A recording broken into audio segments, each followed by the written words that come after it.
that we're done. Um, yeah, last night we had a dinner, like a dinner party, and I was trying to explain to my friends who have never been to Serbia what to expect. In other words, there's going to be like a beautiful restaurant and a massive stage with extremely loud music the whole night while you're eating dinner. But I think we had a great time, and it's nice to see so many people in Belgrade.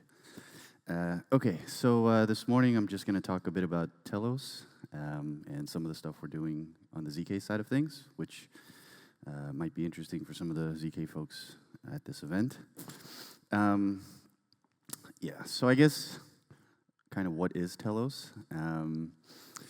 I've been doing a bunch of talks this week, talking to lots of people, and I have this little kind of story, little shtick to describe Telos.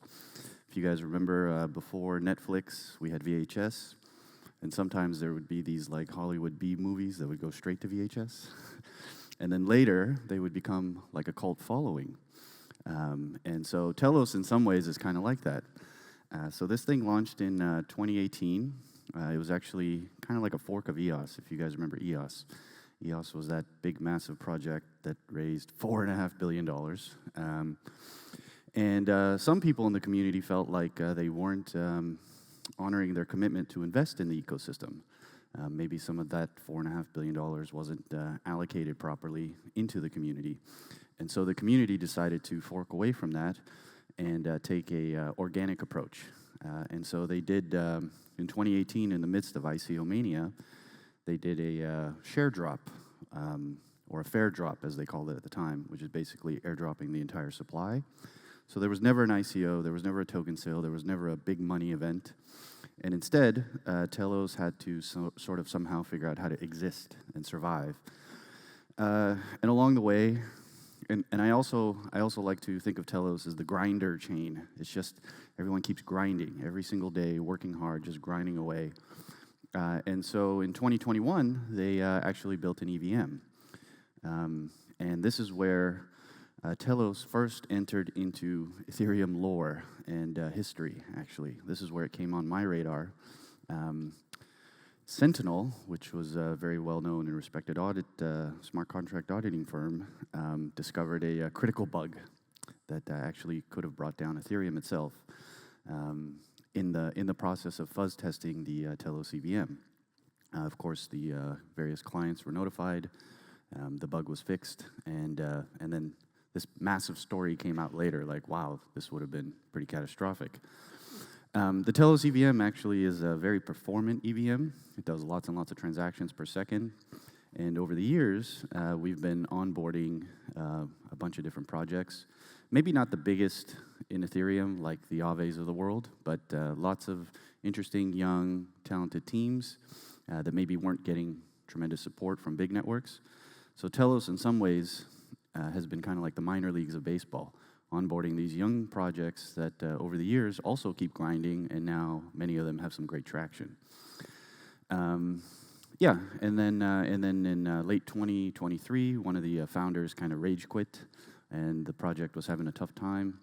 And that's when I thought, wow, this is a great opportunity, particularly because I've been thinking about ZK for a number of years. So at the start of this year, I joined as the executive director of Telos. I'm a volunteer. I don't get paid. I actually sponsor personally all of the Telos events that we've been participating in this year, because I think the hardware accelerated, let me restate that. The hardware-software co-design approach to building robust ZK systems is very important, and it's a message that we feel like we should try and start getting out and building a meme. Earlier this year, we also launched, as the first part of our ZK journey, something called Snarktor. There's a wonderful gentleman, I don't know if he's here yet today, but he'll be here. His name's Alberto Garofalo. He's our lead ZK researcher, and he co-wrote the Snarktor white paper, and it's a decentralized recursive proof protocol. We're betting very big on recursive proofs. So these are proofs that a set of underlying proofs are sort of valid, and you can aggregate these things and maybe in some way achieve tremendous performance gains. So this is just a little bit about our EVM. This was a bit of a meme that we had for many years. So the EVM on Telos, so the base layer of Telos is delegated proof of stake. It runs something called Antelope, which actually is a very good VM execution environment. And the Telos EVM is emulated on top of this layer 0. And the trade-off is you don't have necessarily the same type of compatibility with Ethereum. So deploying has a bit of overhead for developers. Just like with anything, there's trade-offs. But if you are willing to do a bit of extra work, and we're happy to support you, then you get these like tremendous performance characteristics. Okay, so leading into the ZK talk, I guess trying to understand what it is that prevents mass adoption, okay? And Alberto has a great example, and maybe some of you heard me in private discussions give this example, but you know, it's like you would never, like you come to Belgrade for the weekend and you rent a car, or you want to rent a vehicle. You would never rent that vehicle using a blockchain system if it meant that your driver's license would be on-chain forever. And so when you think about that in the context of many, many other use cases that, you know, the internet, the rest of the internet is servicing today, which necessarily require data protection, you can see how it's quite a big hurdle. And so thinking about ZK enabling those use cases by allowing for proofs that some attributes about your identity are real. In this case, imagine you could generate a proof that you have a valid license, that you're 18 years old, all the various characteristics you would need to prove by handing over your driver's license to the car rental agency. Well, instead of giving them your driver's license, you simply generate a proof and share that proof with them. And that can go on-chain. And so in this way, you can still achieve the same objective of proving that you're that you have a valid driver's license and you're qualified to rent a vehicle without disclosing and having your license on-chain forever. Moreover, aside from, let's say, realizing what I just described, I would say is kind of the holy grail of the blockchain, which is to say self-sovereign identity and reputation systems. So realizing self-sovereign identity reputation systems means that you can establish your identity on-chain. You can have a canonical identity or a canonical branch with persona constructs that describe you in different contexts, right? So maybe you're a gamer, and your gamer persona might have attributes that correspond to your username, which games you play, how many points you have, etc. But your government or KYC persona would need to have very different attributes, such as your name, your birthday, in America, your social security number, etc. These attributes can then collect attestations from others. So you can imagine going into a notary office and getting an attestation that indeed your passport number is what you claim it is, or that your birthday is on this particular day. And so now you have your canonical branch, persona constructs, attributes, attributes, and attestations against those attributes, okay? And of course, you have the private key to all of this, so you have custody over your identity. ZK, we think, will enable the user to then selectively disclose and granularly authenticate. So you'll be able to, rather than put all of these identity attributes on-chain, you'll be able to put proofs, and more specifically recursive proofs, that these attributes about you are true and valid, and that they have corresponding attestations from others. Okay, this is sort of the notion of self-sovereign identity with persistent, portable, transitive reputation as well. And so you can imagine a future where rather than logging in with your Apple ID, your Google ID, and your Facebook ID, you log in with your private key. Beyond that, ZK also has a very important role in terms of scalability. So massive throughput, performance characteristics that we've all been kind of chasing all these years. Of course, data protection.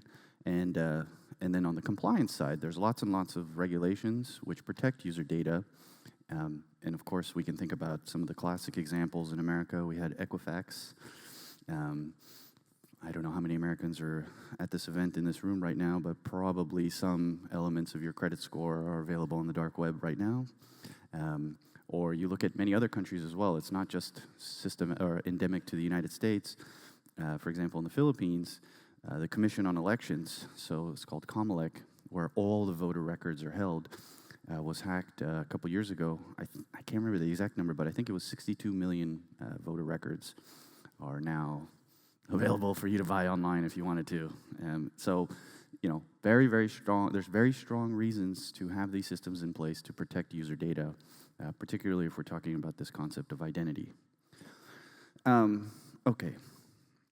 So what are some of the current issues and challenges that we face? First of all, I just want to say, for all the ZK researchers, all the people that are working on this technology, you are all my heroes, okay? I have a tremendous amount of respect for all the different teams who are taking multiple approaches. This stuff is very, very hard. It's not hard, it's very hard. And so, consequently, there are lots and lots of trade-offs. And some of those trade-offs, obviously, relate to proofs and the fact that generating proofs and posting proofs on chain is expensive and slow. And so what we're seeing today is tremendous innovation. Almost like every single day there's some breakthrough, some announcement. I think the RISC-0 team is here, as far as I understand. And you can see, for example, some of the incredible work they're doing and many others. Telos, we've sort of been very fortunate to interact with many of these teams. I spent some time recently in Hong Kong with the Scroll team. Obviously, they've taken a very strong approach focused on Halo 2. And interestingly enough, they have, from the start, kind of taken this hardware, software, co-design approach, which we'll talk about in a second, which we think is critical to working through a lot of these issues and realizing these performance characteristics that we're all chasing. Okay, so I guess a lot of you, or some of you, might know me as kind of like an Ethereum guy. I was one of the first Consensus employees. I spent 6 years there. I was kind of the Consensus dude for many years. Later, I joined Polygon. Interestingly enough, that project was kind of, to a large extent, incubated right here in Belgrade. Mihailo is one of my best friends. I was here with him 2017, 18, 19, when he was just grinding away, thinking about how to build an Ethereum scaling solution with multiple solutions baked into one. And of course, along the way, Ethereum has changed quite a bit. We had a big switch towards away from proof of work and back to and towards proof of stake. And for many years, we talked about how ASICs are really bad for all these reasons, which I personally feel like many of those reasons have been invalidated. There's lots and lots of great examples of clean mining happening right now. Of course, the very famous miners in Texas who are, in addition to using clean power, providing ancillary services to the grid. There's great projects like the Sustainable Bitcoin Protocol and many others who are encouraging green mining or clean mining. And now recently we see Ethereum royalty, I guess, key people who are very well respected talking about ASICs again. Okay, so the first thing that really caught my eye was Justin Drake in February of this year. I should have brought, I left it in my hotel room, but I have this chip with me actually. I went to Shenzhen and I found the ASIC manufacturer. It's on my Twitter, I've got a bunch of photos. But he tweeted this photo. And then in April, I was at the HashKey Bitcoin blockchain conference there. I guess it wasn't a Bitcoin conference, but the HashKey conference. I actually gave a talk on recursive proofs. And shortly after my talk, Vitalik did his wonderful keynote. And he basically, it was a big shock to us at Telos because we've been working on this stuff quietly, and he basically described our entire strategy on stage, and we'd never even talked to him about it. And of course, very similar to some of the things Justin has been saying. And then, of course, Axial, they're sort of the first, as far as I know. They have actually taped their first ZK-proving ASIC, and from what I understand, they're going into mass production fairly soon. So there is a big shift in the meta, in the narrative across Ethereum itself, where perhaps we're starting to realize that actually Snark-proving ASICs may be on their way. So this is Snark Tour. This is the white paper. You could take a look, and Alberto, along with a couple other really great IOG researchers, Dimitro and Roman, they put this together, and it basically describes our approach to scaling snark verifications and essentially our bet on recursive proofs. Okay, so Telos keeps grinding away. We've been sort of trying to establish this meme as a type of venture production studio anchored in our L1, wherein, in addition to that, we sort of innovate and build complementary products that service our ecosystem and our token holders and our community. Of course, the EVM in 2021, Snark Tour earlier this year, and just some number of weeks ago at Token 2049 in Dubai, we announced we're going to be launching a hardware-accelerated ZK EVM L2. So this is my personal opinion. I feel very strongly about this. One of the reasons I kind of dove deep into Telos and have been committing so much of my time is because I think ZK, again, is very, very, very hard. I think it's extremely difficult to have super strong assumptions about how this is all going to go. Rather, it should be treated like a lab, like an experiment.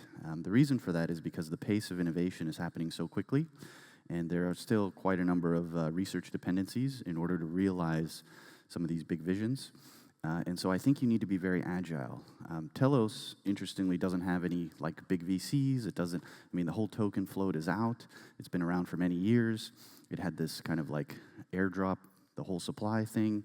It doesn't have these like very strong vested interests that can influence the researchers and influence the innovation side of things.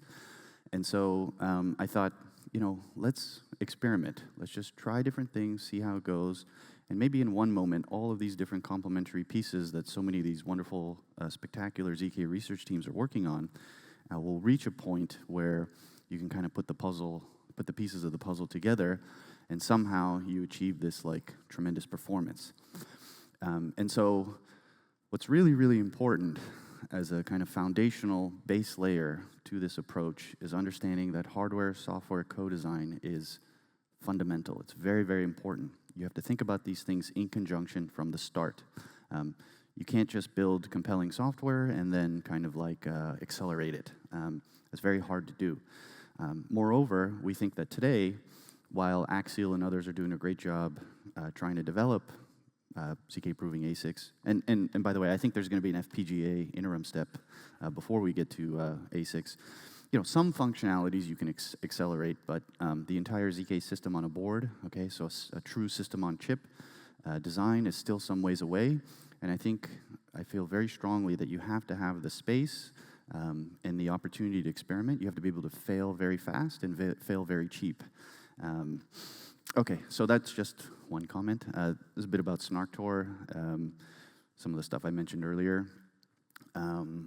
So basically, hardware, software, co-design to maximize proof generation performances. Taking this approach, like I said, experimenting, trying lots of different things, seeing what works, what doesn't work. Eventually, you'll get there. So, for example, the extent to which, and this is, I think there's going to be some exciting news around this to come, but the extent to which you can generate proofs on your mobile faster than you can on your computer, for example. These types of breakthroughs are coming, and they're going to fundamentally change everything. And taking a hardware-software co-design approach enables you to really kind of be in a position where you can leverage some of these innovations. This is just a shot, an image of our new team. So we've been very fortunate to onboard and partner with some wonderful people. So in particular, Ponos Technology. So many of these guys are probably well known here in Belgrade. I guess Telos now, between our partner network, we've got like 11 PhDs. Very, very dedicated. These guys have been focused on ZK for years.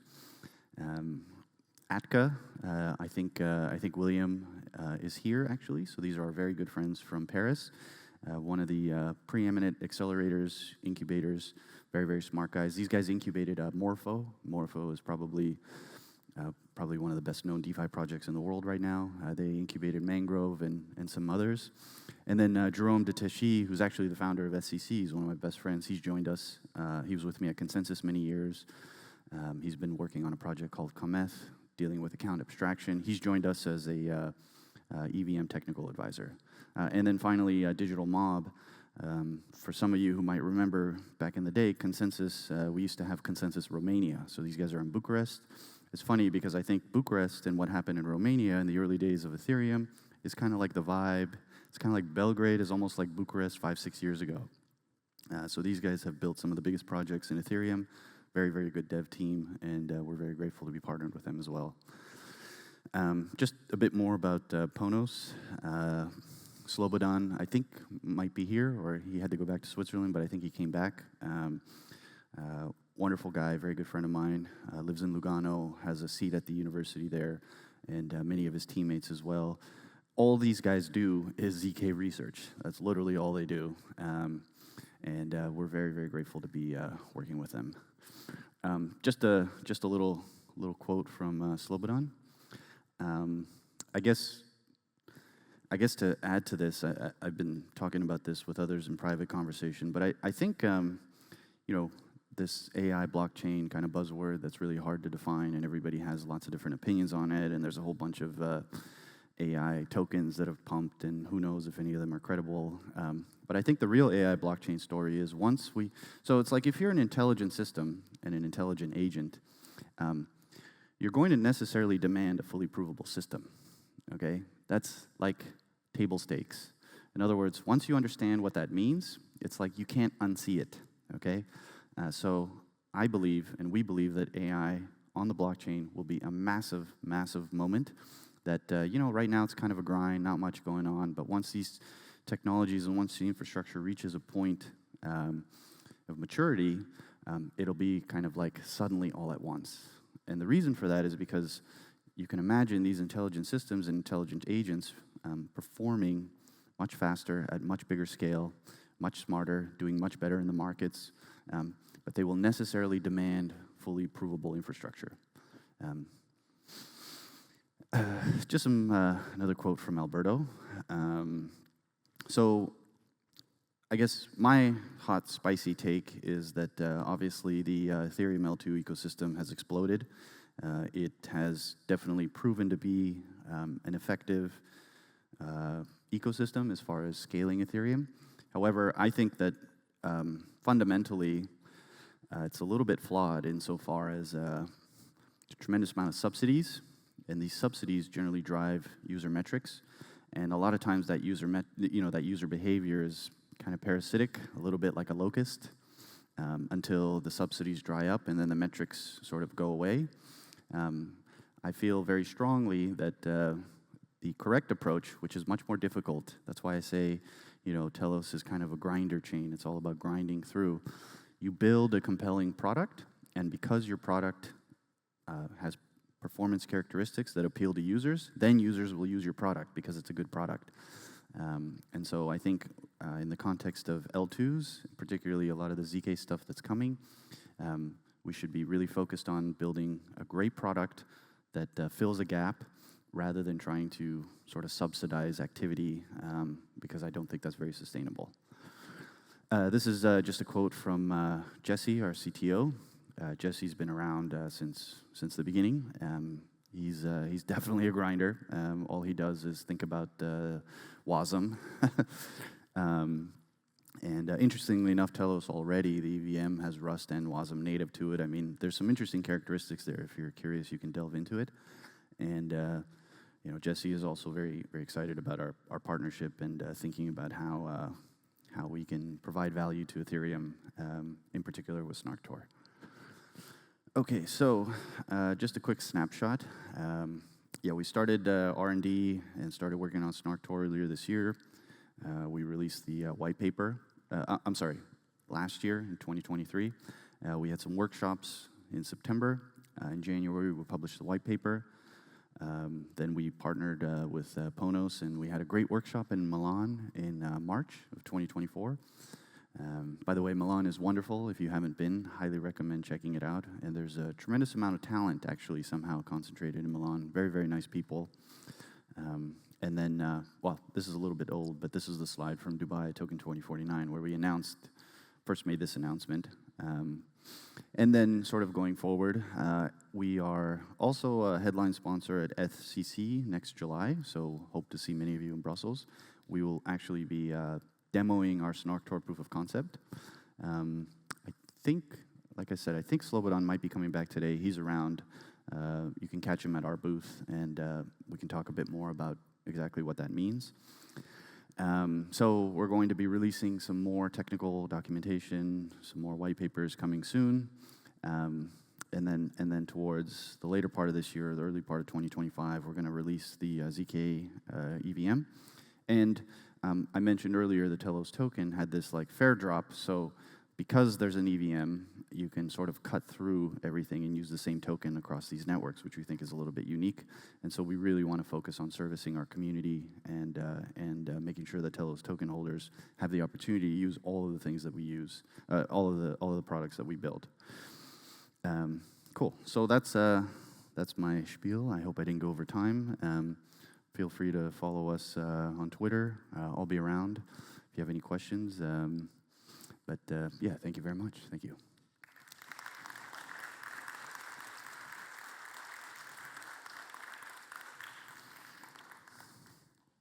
Are we doing questions or? Sorry? Okay.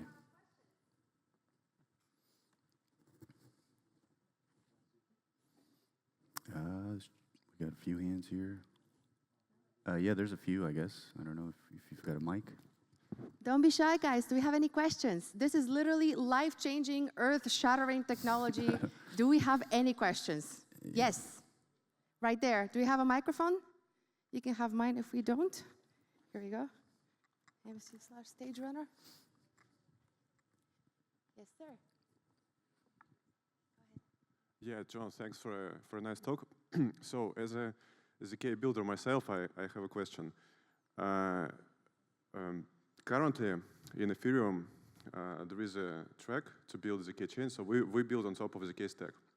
So we have architecture of having a layer 1, then ZK layer 2 with the scaling to ZK layer 3.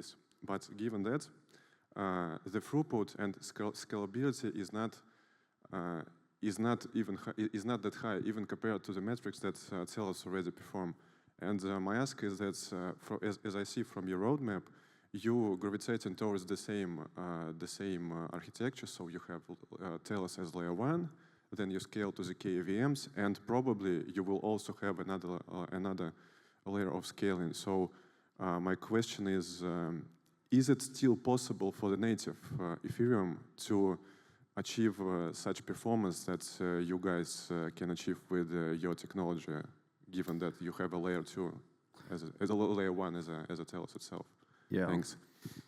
Yeah, I mean, it's kind of like the trade-off is always between security and convenience, right? So more security, less convenience.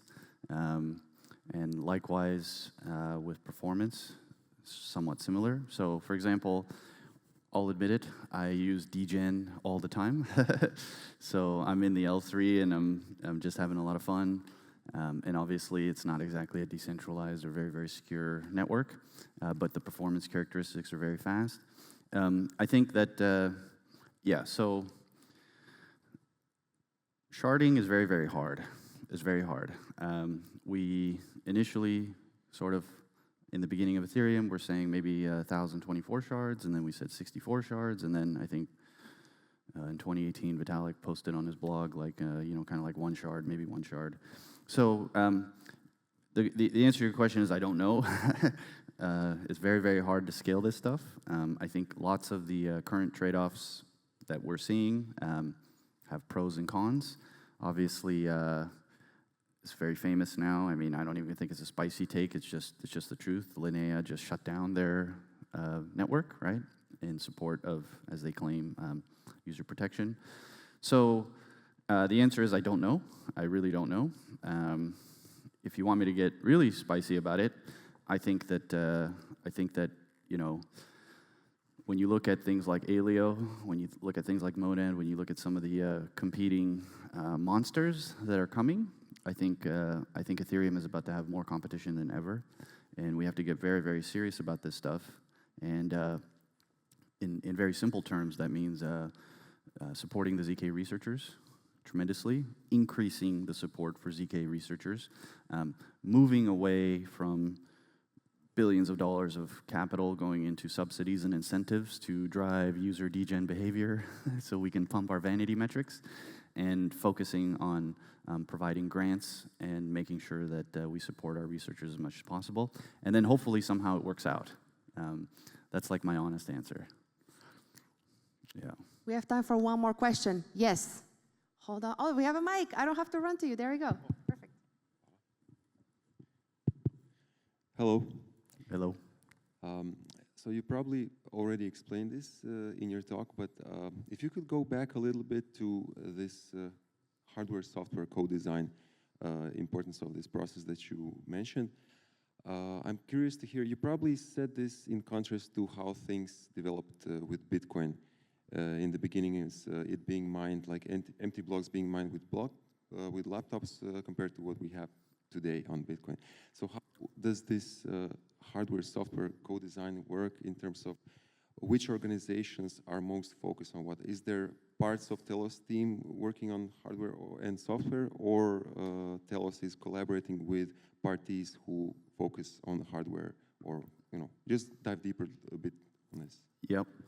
That's a great question. So, so the importance of hardware-software co-design speaks to the difficulty in accelerating this stuff by simply plugging in a machine, okay?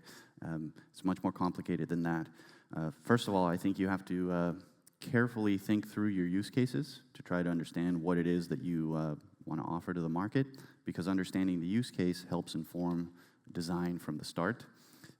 Once you have that, then you can kind of begin to do some benchmark testing. And frankly, I think, so there's definitely stuff I want to be able to say right now, but I can't because I'm under NDA. But what I can say is that you can probably put a lot of pieces of this puzzle together yourself. When you see somebody like Axial, who's basically a startup, by the way, that was incubated by Scroll, and Scroll was originally a hardware company. And then they actually couldn't find a product market fit or any customers, and so they pivoted and became this software company. But from the start, they've kind of like taken the two hand in hand and kind of like into their design thinking. But I think that the ZK proving markets are coming. The ZK Summit recently in Athens, I tweeted this. It's kind of like, in my opinion, the most important conference that happened all year and that will happen this year. Definitely check it out. The Z Prize as well is another great source of truth and information. And so I feel very strongly that in the near future, you will see major announcements from hardware manufacturers that they're betting big on the ZK proving markets. I personally feel that Ethereum has a bit of a, well, I don't know if I should say this, but I'll just say it, a bit of a problem because, we have, there's no more alpha in Ethereum, okay? The whole thing is basically a bunch of rehypothecation, okay? We take some stuff, we stake it, we restake it, we borrow, we do all these different things. And actually, as it turns out, our execution environment is kind of not well suited for ZK. And so as this narrative begins to grow, I think we're going to have to very seriously consider what potential future hybrid proof of work, useful proof of work, proof of stake consensus could look like, frankly. I'm also very concerned about the regulatory side of things. I'm very concerned that there's going to be an escalation. And so I definitely think that we need to have more serious discussions about useful proof of work. And I'm not the only one, by the way. This isn't just me saying this. This is like there's major, whether it's hardware manufacturers, Bitcoin miners. I mean, even if you still look at ETH Classic and ETH POW and these things, it's still like a $6-7 billion market cap between those things. And so, yeah, all that to say, I think the race to compete in the ZK proving markets will be spectacular. I think it's going to be the source of new alpha. I think it's going to drive growth tremendously. And I think that we will see major participants getting very serious about competing in that market to come. So for me, it's very exciting. Yeah, I think everything's going to accelerate tremendously very soon. Okay, please give it up one more time for Mr. John Lilic Thank at you, thank you. Delos.